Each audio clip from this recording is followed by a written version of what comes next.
Bienvenue, Tribulation c'est pour vous si vous vivez des situations de rupture, de clivage, que ce soit dans le domaine personnel ou professionnel, et que vous vous sentez au bout, à bout. Vous cherchez des solutions simples et efficaces pour y faire face parce que vous vous sentez perdu, démuni, peut-être même au bord de la dépression ou même du burn-out, et vous ne savez pas comment faire pour vous en sortir. Coach certifié leader coach, formé entre autres à la psychologie positive et d'autres techniques de thérapie brève, et constamment en formation dans le domaine des neurosciences.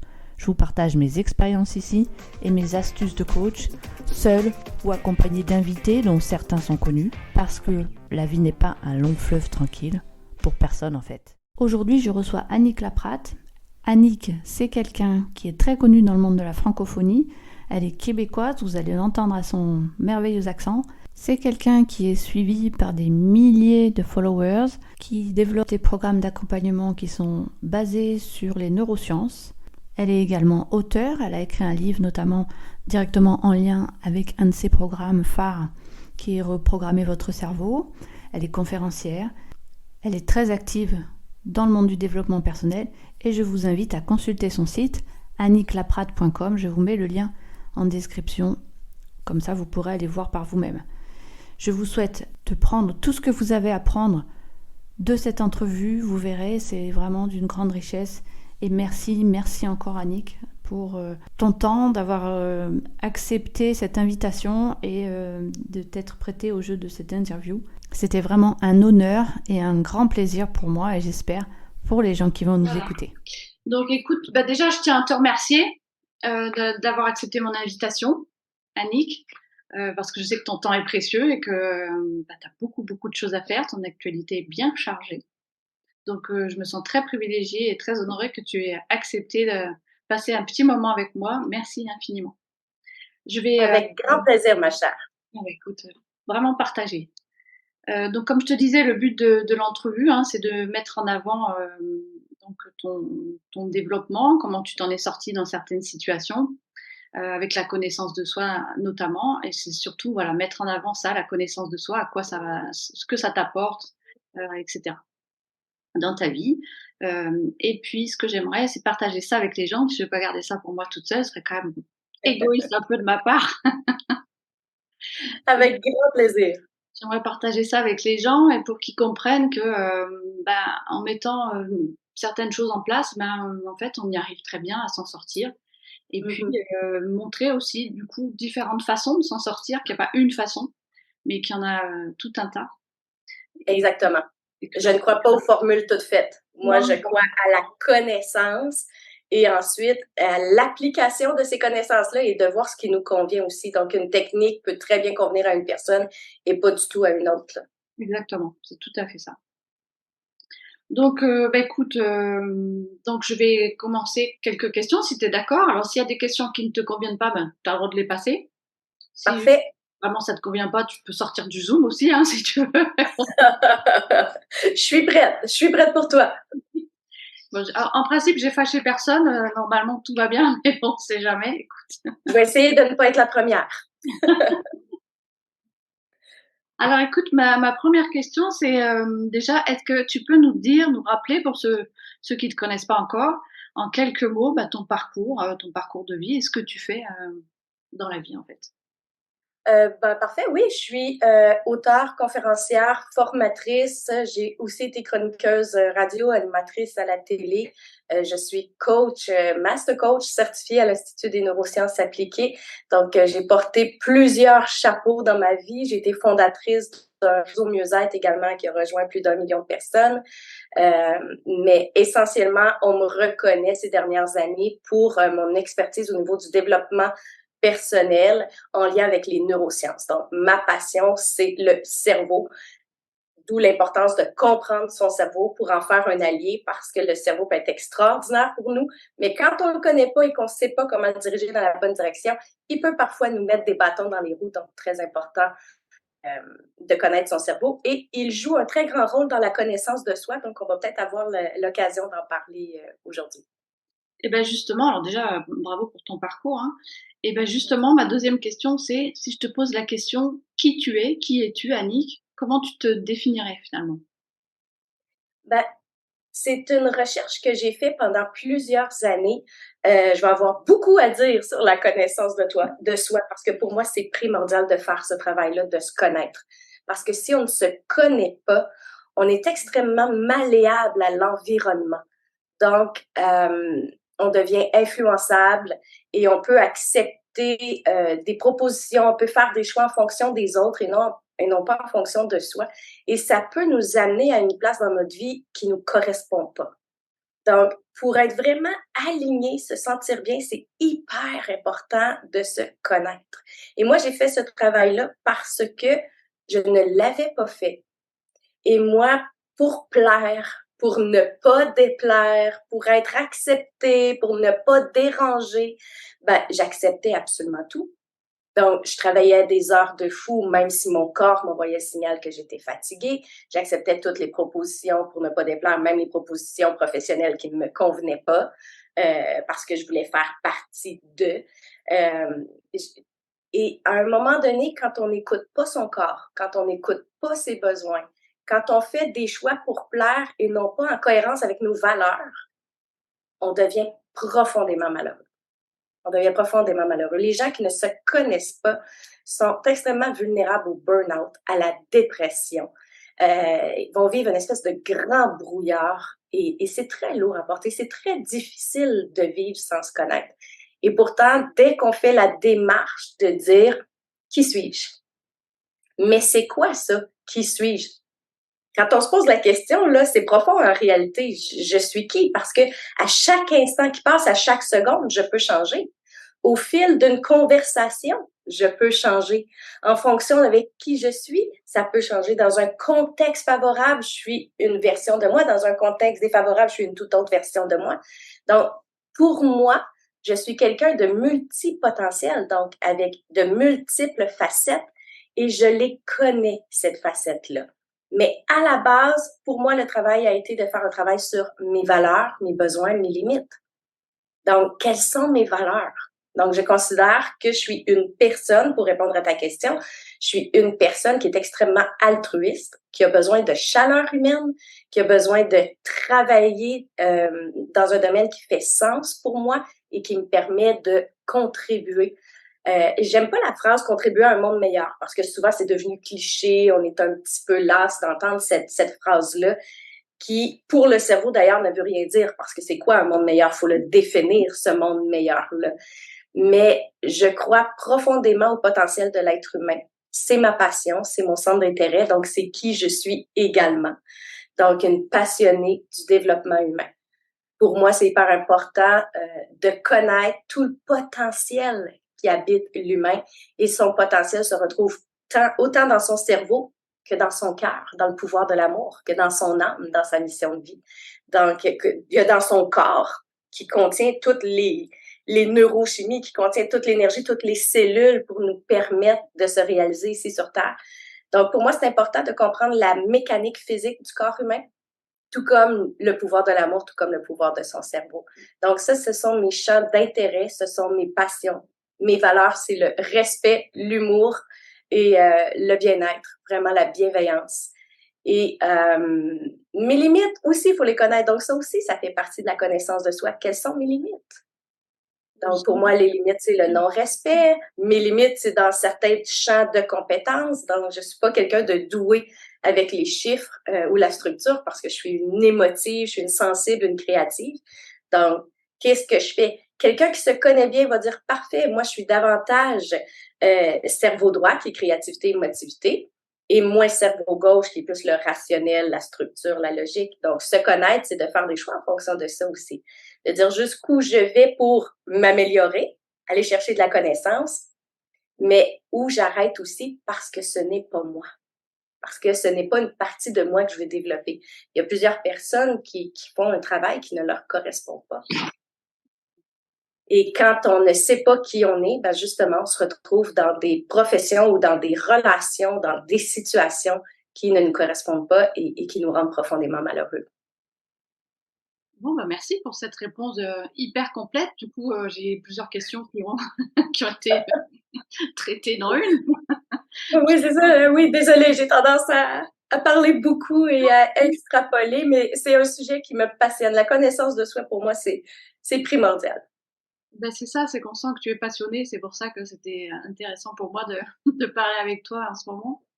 Et alors tout ça, là, toute cette connaissance de toi que tu as maintenant et toute cette maîtrise, on dirait que tu maîtrises aussi. Mhm. Moi, si je me trompe, hein. Mais Ben, oui et non, en fait, je maîtrise très, très bien. À tous les jours, je me pose la question, est-ce que cette relation-là me convient? Quand on m'offre un partenariat, j'étudie toujours l'offre qui est là. Est-ce que ce projet-là correspond à mes valeurs? Est-ce que ça correspond à mes besoins du moment? Et les besoins, c'est autant les besoins intellectuels, les besoins de se réaliser, comme les besoins physiques aussi. Donc, en termes d'énergie, est-ce que j'ai la capacité énergétique de pouvoir dire oui à ce projet-là? Il y a des temps dans l'année où je suis extrêmement sollicitée, où je suis extrêmement fatiguée. Donc, et c'est ça, se connaître, c'est d'être capable de dire, ton projet est exceptionnel. En temps normal, j'aurais dit oui, mais en ce moment, ma réserve d'énergie me dit que je dois me respecter et je dois refuser cette offre-là. Donc, je le maîtrise dans le sens où je me connais tellement bien et oui, j'ai ce réflexe-là maintenant de poser le regard sur moi. C'est ça, se connaître. Et là, je tiens à préciser, ce n'est pas devenir égoïste et ne plus penser aux autres, là. Mais c'est dans une relation, dans un échange, dans une proposition, c'est aussi tenir compte de la proposition de l'autre, mais aussi de poser le regard vers soi avant de prendre une décision. Ça, c'est là, c'est acquis. Mais est-ce que c'est facile? Parfois, oui, mais parfois, non.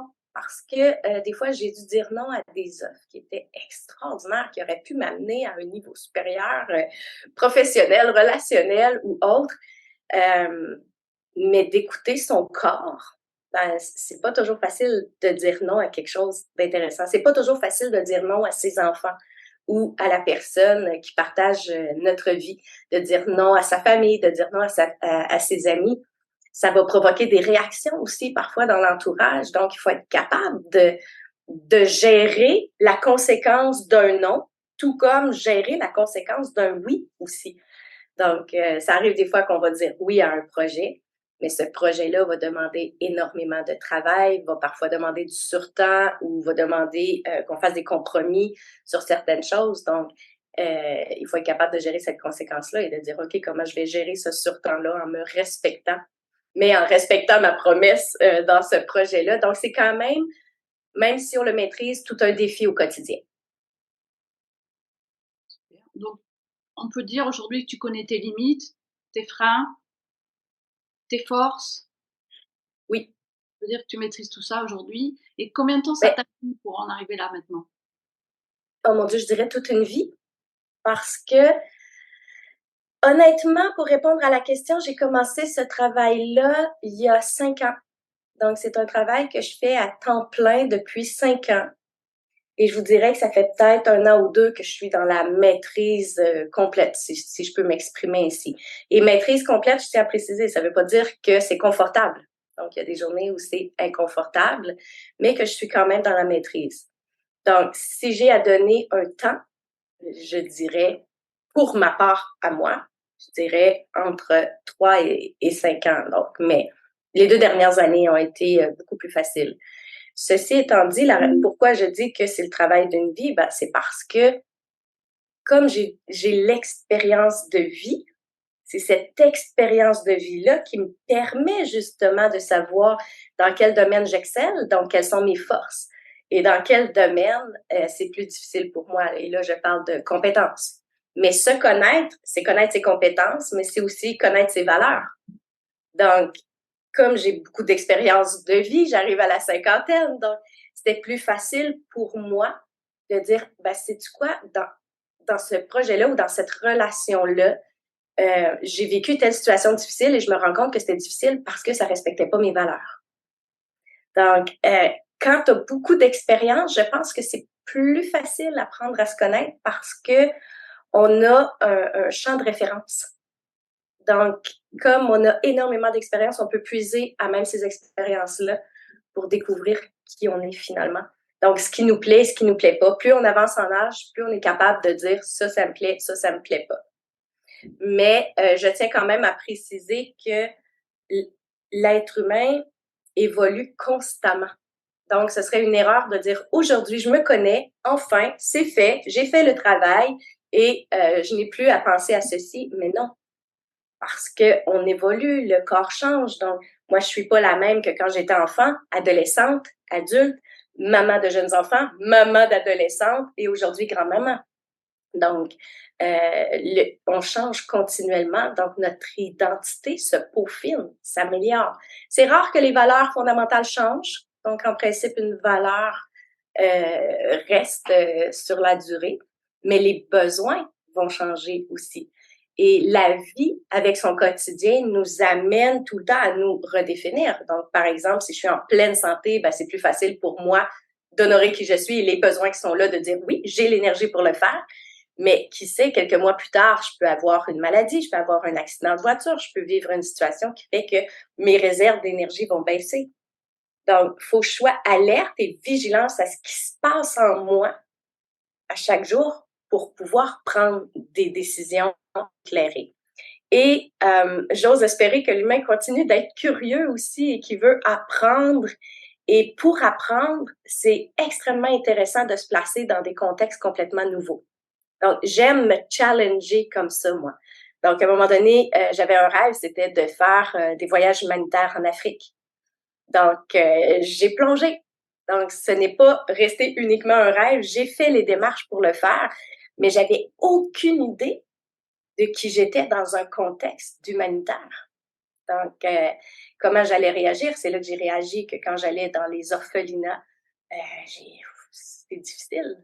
Donc, j'ai réalisé toute la sensibilité qui m'habite. Mais en même temps, j'ai découvert aussi que j'avais une force absolument incroyable, puis que j'avais envie d'aider, puis de donner des outils à ces gens-là, tu sais, pour se sentir bien. On a créé une communauté ici au Québec, donc tout l'esprit de leadership, donc de créer une communauté pour pouvoir aider à ces gens-là. Et ça, c'est génial. Et j'aurais jamais pu découvrir ces aspects-là de moi sans cette expérience-là. Donc, plus on vit d'expérience, plus on a d'éléments pour bien se définir et mieux se connaître. Non, c'est super, c'est bien parce que tu continues à répondre à mes questions. Moi, je pourrais parler des heures. Là. Donc, l'entrevue, est-ce qu'elle dure 24 heures? Moi, je peux passer 24 heures avec toi. Ah bah écoute, ce serait super. Oui, parce que je voulais te poser la question justement si tu arrivais à te définir dans des situations que tu maîtrises pas. Bon, bah, tu viens de répondre. Alors du coup, il y a une question qui me vient, c'est qu'est-ce qui déclenche chez toi justement ces changements? Par exemple, tu m'as dit il y a 5 ans à peu près, hein, ça fait 5 ans à peu près que j'ai commencé vraiment à travailler sur la connaissance de soi. Qu'est-ce qui a déclenché ça? Qu'est-ce qui déclenche le fait que tu dis bon bah ça y est, je saute le pas, je vais vers l'humanitaire. Qu'est-ce qui déclenche à chaque fois chez toi ces actions-là en fait? Ou ces prises de conscience? Ma réponse va venir en deux temps. Donc, qu'est-ce qui a déclenché chez moi le besoin de me connaître et de faire cette démarche-là, de partir à la rencontre de qui j'étais. Donc, moi, c'est ce que j'appelle définir sa posture identitaire. Donc, qui nous sommes. Ben, en fait, la réponse à cette question-là, c'est la souffrance. J'ai vécu tellement d'épreuves et à répétition, je dirais même aussi les patterns. Donc, quand ça revient, puis ça revient, puis ça revient, ben, inévitablement, c'est dur de souffrir autant. Et on se pose la question, pourquoi je souffre autant? Et dans chacun de ces patterns-là, il y a un dénominateur commun, et c'est moi. Ce serait facile de blâmer les autres pour mon mal-être ou pour ma souffrance, mais en réalité, je suis responsable de mon bonheur. Et dans tous ces patterns qui reviennent, ben, quel est le dominateur commun? C'est moi. C'est moi qui est dans chacune de ces situations-là. Donc, quand on devient à bout de souffle, quand la souffrance devient insupportable, ben, c'est là qu'on se dit, OK, qu'est-ce que je peux faire, moi, pour retrouver mon bonheur? Et pour retrouver mon bonheur, ça veut dire ben, changer son mindset, changer sa perception, changer ses croyances. Donc, quelles sont mes croyances limitantes? Quels sont mes jugements? Quelles sont mes perceptions? Et pourquoi j'ai réagi de telle façon, pourquoi j'ai été agressive, pourquoi j'ai été réactive, pourquoi j'ai attaqué au lieu d'être dans l'écoute, pourquoi j'ai eu des mécanismes de protection envers l'abandon et le rejet, pourquoi je l'ai perçu comme un rejet alors que la personne faisait simplement émettre un commentaire. Donc, quand on plonge vraiment à fond dans nos mécanismes de défense, c'est là qu'on se connaît. Est-ce que c'est confortable? Pas du tout. Est-ce que j'ai aimé faire cette démarche-là? Non, j'ai souffert. C'est dur sur l'orgueil et en fait, c'est l'ego qui se déconstruit. Et c'est beau à lire dans un livre. Très important de déconstruire l'ego. Vous serez beaucoup mieux après. Et c'est vrai qu'on est beaucoup mieux après. Mais la vérité, c'est que la période où on déconstruit l'ego, elle est extrêmement souffrante. Moi, j'ai dû m'asseoir à la table de cuisine avec mes enfants et de dire quelles sont vos perceptions? Est-ce que vous pensez que maman vous aime profondément? Est-ce que vous sentez qu'il y a un manque de respect dans ma façon de communiquer ou d'être? Est-ce que vous vous sentez écouté? Est-ce que vous vous sentez aimé? Et quand la réponse à certaines questions est non, c'est extrêmement douloureux. Quand ton conjoint te dit, ben, ta réaction quand j'émets une critique, elle est difficile pour moi, ben, c'est difficile à entendre parce que ce qu'on veut, l'être humain, ce qu'il veut, c'est être aimé. Être aimé. Et quand il a l'impression, l'être humain, de ne pas être aimé, ben là, il veut pas en souffrir. Donc, il va mettre des mécanismes de défense en place. Mais ces mécanismes de défense-là vont juste accentuer le mal-être et vont juste confirmer le fait qu'on repousse les gens avec des mécanismes de défense et ça alimente le fait qu'on n'est pas entendu, qu'on n'est pas reçu, qu'on n'est pas apprécié. Donc, c'est un cercle vicieux extrêmement nocif, toxique. Et c'est pourquoi il faut plonger en soi. Donc, c'est la souffrance, moi, qui m'a amené à plonger en moi. Et de plonger en moi a été extrêmement souffrant aussi. Mais par contre, au bout de ça, oui, c'est vrai qu'on en ressort grandi, qu'on en ressort tellement plus apaisé, plus calme, plus aligné et avec des outils pour pouvoir gérer des discussions, pour pouvoir gérer l'épreuve quand elle arrive dans ta vie, avec beaucoup plus de calme, beaucoup plus de sérénité, beaucoup plus d'alignement aussi, et dans une idée de trouver des solutions ensemble. Donc, la notion d'ensemble, elle est très présente, alors que quand on se connaît pas, on est beaucoup à essayer de protéger l'individualité. Donc, pour répondre à ta question, encore une fois, j'ai répondu trop longuement, mais ça a été la souffrance. Maintenant, dans un deuxième temps, tu as demandé ce qui a animé le désir d'aller en Afrique. Ça, c'est complètement autre chose. Ce n'est pas du tout la souffrance, je te dirais que c'est le plaisir. C'est un plaisir pour moi de découvrir qui je suis derrière mes peurs. Donc, c'est un bonheur, c'est une soif de connaissance, c'est une joie d'aller à la rencontre des parties de moi que je ne connais pas parce qu'elles n'ont pas été exposées dans une situation particulière. Donc, c'est ce désir-là, cette joie-là, ce bonheur-là qui a déclenché le désir d'aller en Afrique. Donc, c'était un rêve pour moi, mais en même temps, ça me faisait peur. Partir tout seul avec mon pack-sac en Afrique, une femme blanche, tout seule, qui s'en va dans la brousse pour aller voir ce qui se passe là-bas et comment on peut aider, comment on peut contribuer. Il y a beaucoup de peur qui s'anime et tu as le cerveau de la survie qui dit non, non, non, non, vas-y pas.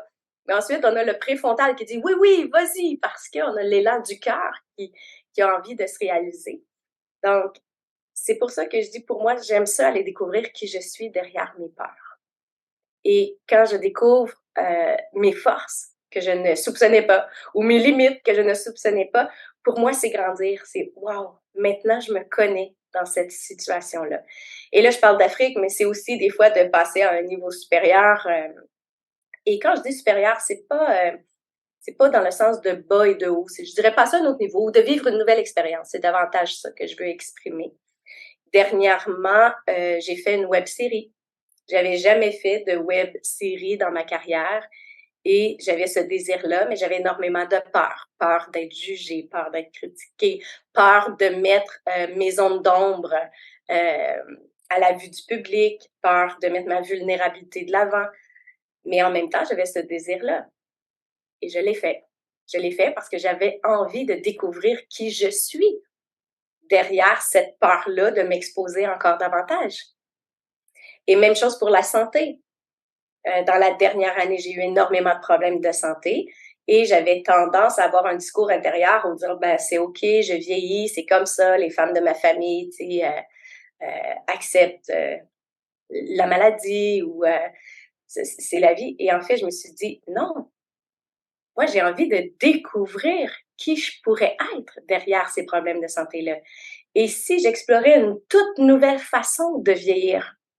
Et si je changeais les paradigmes puis que j'éliminais mes croyances limitantes et que je coupais le pattern familial pour découvrir une toute nouvelle façon de vieillir, c'est extrêmement épeurant. Mais j'ai engagé des coachs pour m'accompagner et aujourd'hui, je fais des pas complètement nouveaux et je mets en place des choses que j'aurais jamais pu mettre en place si j'avais pas eu cette pensée-là de dire qui suis-je derrière mes peurs? Qui suis-je derrière mes peurs? Donc, c'est un. Et comme je le fais de plus en plus souvent, pour moi, ça, c'est un bonheur. Donc, à partir du moment où tu as commencé à mieux te connaître, en fait, tu es toujours en quête de découvrir encore d'autres aspects de toi. Et voilà. J'ai l'impression d'un arbre, en fait, avec des branches qui se développent au fur et à mesure. Est-ce que ce serait une belle image? L'image est parfaite. L'image est parfaite. C'est exactement ça. Pour moi, maintenant, j'aime explorer toutes ces branches-là. Et il y en a tout plein à explorer encore. Et il y a des avenues, des branches, si je continue dans l'analogie, qui sont géniales. Et il y a des projets que je vais mettre en place qui ne m'apporteront pas satisfaction, mais c'est correct parce que c'est encore de la connaissance de soi. C'est de dire, OK, finalement, ça me correspond pas. Et j'ai appris, grâce à cette expérience-là, que c'est pas quelque chose qui me convient. Et voilà, donc, en résumé, c'est la souffrance qui m'a amenée à vouloir faire cette quête-là. Et maintenant que cette quête-là est faite, je veux continuer à l'approfondir, mais cet approfondissement-là se fait dans la joie et la curiosité et le bonheur. Voilà, c'est ça que ça t'apporte, en fait, à chaque fois d'aller toujours un peu plus loin dans la connaissance de soi. Oui. Ça t'apporte, oui. Tu m'as dit quête, joie, bonheur. Ben oui, en fait, et je dirais même parfois que c'est grisant. Dans le sens, il y a une espèce d'euphorie aussi parce que quand on a la croyance limitante, exemple, je vais donner l'exemple de ma dernière transformation, ma dernière quête, en fait, de découvrir qui suis-je derrière mes peurs. Je le nommais tantôt, c'est un problème de santé. Donc, moi, dans ma famille, on a une historique que les femmes, en vieillissant, deviennent de plus en plus malades et vieillissent de façon plus ou moins agréable. Et c'est comme ça, on prend du poids, on l'accepte. On devient plus sédentaire, c'est comme ça, et on l'accepte. Et on trouve nos petits bonheurs ailleurs. Et j'ai commencé à avoir des problèmes de santé dernièrement et je me suis dit, oh, là, je suis en train de reproduire le pattern familial. Et je ne connais pas autre chose. Donc, l'inconnu fait peur. Mais je me suis posé la question, est-ce que je veux devenir cette personne-là? Parce que la question qu'on se pose aussi, c'est, si je ne fais pas d'action, c'est aussi faire un choix. Ne rien faire, c'est faire un choix. Et je me suis dit, si je ne fais rien, je vais devenir cette personne-là. Et je me suis posé la question, est-ce que je veux devenir cette personne-là de plus en plus sédentaire, qui va être obligée de faire une croix sur ses rêves, qui va être obligée de renier certaines choses, qui va devoir faire le deuil de certains plaisirs, de certains bonheurs parce que je serai plus aussi active ou j'aurai pas l'énergie pour le faire. Est-ce que je veux vraiment devenir cette personne-là? Et la réponse était non. Mais qui je peux être alors en vieillissant? Qu'est-ce que je dois mettre en place pour devenir cette personne-là qui incarne la santé en vieillissant, qui incarne le fait qu'elle peut réaliser ses rêves en vieillissant? Donc, et c'est l'inconnu parce que quand on n'a pas de modèle, c'est l'inconnu et ça fait peur. L'inconnu fait peur. Le cerveau a extrêmement peur de l'inconnu. Donc, et c'est pour ça qu'il faut aller chercher la connaissance. Donc, je me suis engagée 4 coachs qui m'ont amené plein d'informations, qui m'ont accompagnée. Et quand j'ai vu que j'avais le pouvoir de perdre tout ce poids-là, malgré l'âge, quand j'ai vu que je pouvais faire de nouveaux projets malgré l'âge, quand j'ai vu aussi que j'ai pu renverser les effets de mon système immunitaire qui se dégradait parce que mon système immunitaire avait fait une chute absolument incroyable. Je suis suivie d'ailleurs par un spécialiste au niveau du système immunitaire et grâce aux actions que j'ai faites par les coachings et l'accompagnement que j'ai eu, ben, j'ai renversé le tout et mon système immunitaire est en train de monter.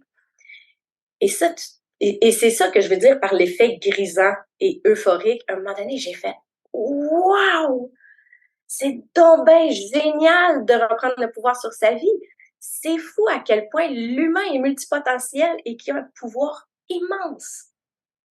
Mais c'est d'avoir la volonté de découvrir qui on est derrière nos peurs. Il faut avoir le courage de poser les actions et d'affronter l'inconnu. Et quand on le fait, qu'on a des résultats incroyables, extraordinaires, il n'y a pas de mots. C'est pratiquement euphorique, on se sent invincible, on se sent super héroïne de notre propre vie. Et ça, c'est génial. Donc, je n'ai plus envie de laisser les épreuves déterminer qui je suis. J'aime bien aller à la recherche de qui je suis pour pouvoir affronter les épreuves. Donc, je préfère le processus inverse. Je ne laisse pas les épreuves me définir. J'aime bien me définir à travers l'épreuve pour pouvoir en sortir grandi. Parce que pour moi, il y a du beau partout. Il y a du beau partout. Il y a du beau dans le chaos, il y a du beau dans tout, il y a du beau dans notre colère, il y a du beau dans notre tristesse. Donc, quand on l'accueille et on l'accepte, c'est là qu'on grandit. Mais tant aussi longtemps qu'on est dans le déni, ou non, je veux pas voir ces parties-là de moi, c'est très difficile de voir le beau à travers tout ça. Super. Moi, je t'écouterai pendant des heures, hein, j'adore. Mon Dieu, merci. Merci, c'est gentil. Du coup, qu'est-ce que tu pourrais dire aux gens pour qu'ils aient cette démarche d'aller à la connaissance d'eux-mêmes, en fait? Qu'est-ce qui pourrait les encourager à y aller? Qu'est-ce que, en dehors de tout ce que tu viens de raconter, parce que ça te donne envie, hein? Mais en fait, je pense que si j'avais un mot d'encouragement à dire à toutes ces personnes-là qui nous écoutent, c'est de dire c'est pas facile cette démarche-là. Là. Donc, je ne compterai pas de menterie. C'est une démarche qui est difficile. Mais ce que j'ai envie de dire, c'est aimez-vous assez pour pouvoir plonger dans vos parts d'ombre. Et c'est quoi les parts d'ombre? En fait, c'est les parts de nous qu'on ne veut pas voir. Donc, ce sont nos mécanismes de défense, ce sont nos peurs du rejet, peur de la trahison, peur de l'abandon, peur de l'humiliation. Donc, c'est de les accueillir, ces peurs-là, c'est de l'accueillir, cette peine-là. Plonge au cœur de ta peine, c'est OK. Ta peine est légitime. Ta colère, elle est légitime. Ta honte, ta jalousie, tout ce que tu peux ressentir, c'est légitime et on fait une énorme erreur à vouloir nier les émotions. Donc, et quand on plonge dans cette peine-là, qu'on l'accueille et qu'on fait juste dire, c'est OK. C'est une journée de pleurs. C'est une minute de colère. C'est OK.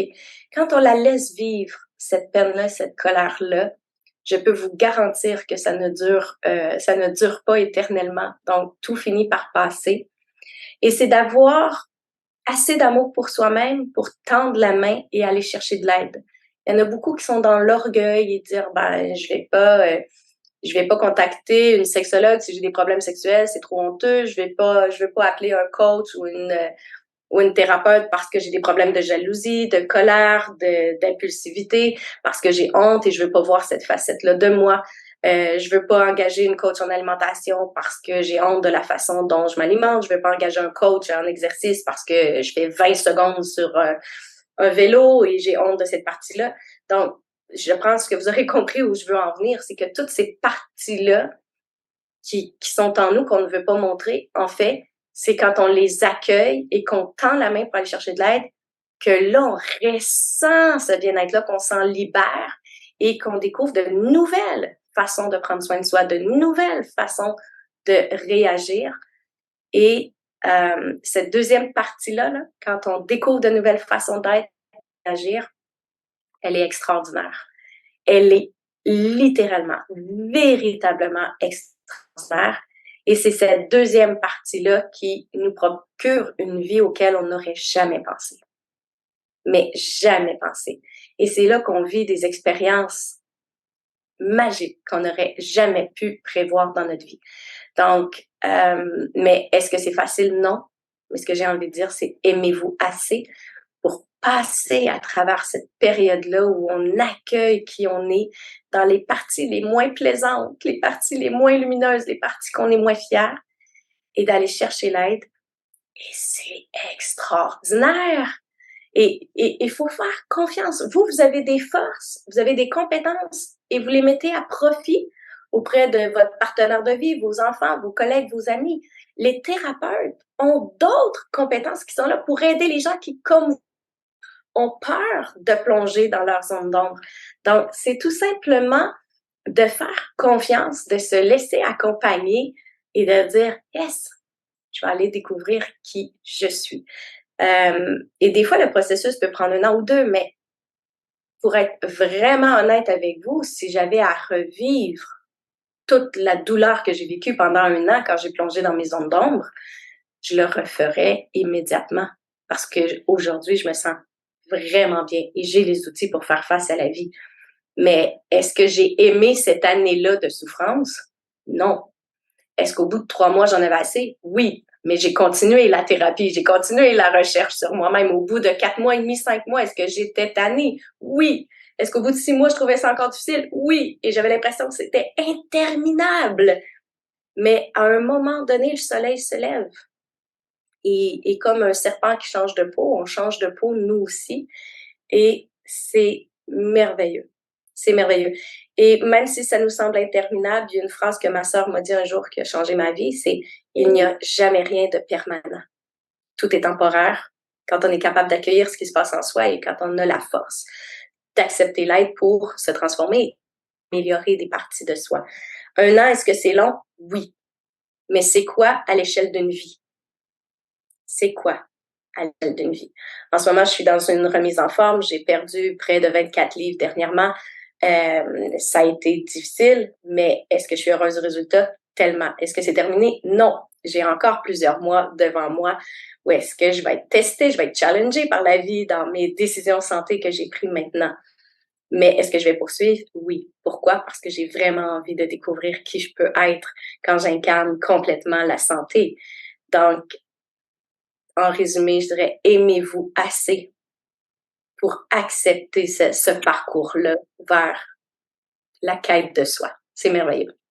Super, alors j'ai vraiment rien à rajouter à tout ça.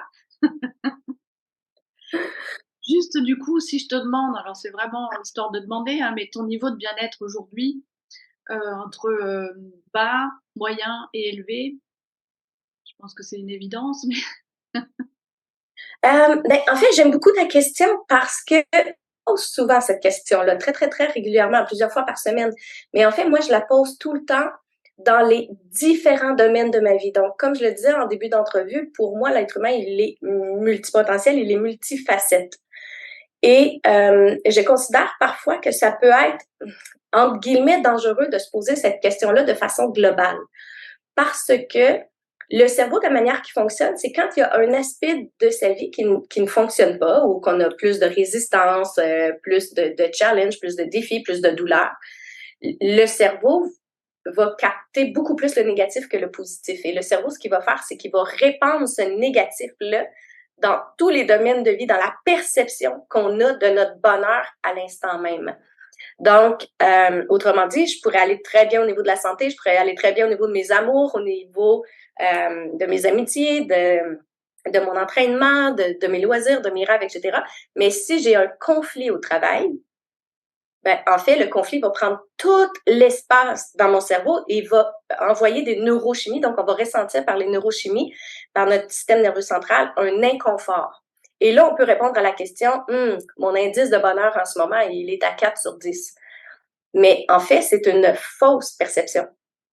Donc, et c'est pour ça que je préfère toujours répondre à cette question-là en disant, bon ben, côté travail, mon bonheur en ce moment, il est à 7 sur 10.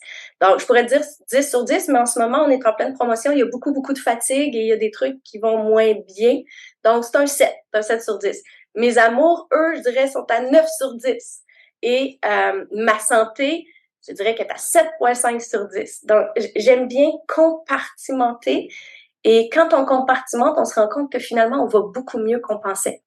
oui, parce que globalement, c'est quand même des bons indices. C'est quand même des bons chiffres, oui.